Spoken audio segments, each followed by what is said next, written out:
সূর্যাস্তের পর ভুলেও এই কাজগুলি করবেন না, জীবনে নেমে আসবে আর্থিক সংকট।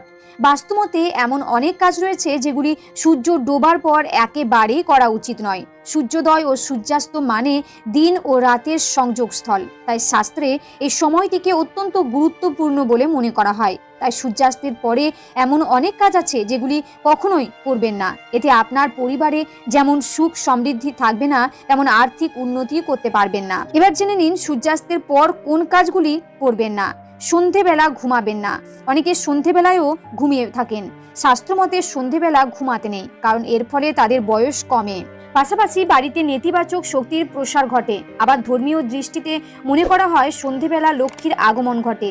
এ সময় পরিবারের সদস্যদের ঘুমাতে দেখলে দেবী রুষ্ট হয়ে চলে যান। সূর্যাস্তের পর বাড়িতে ঝাঁট দিতে নেই। সূর্যাস্তের পর কখনো বাড়িতে বা উঠোনে ঝাঁট দিতে নেই, কারণ এটি আর্থিক অনটনকে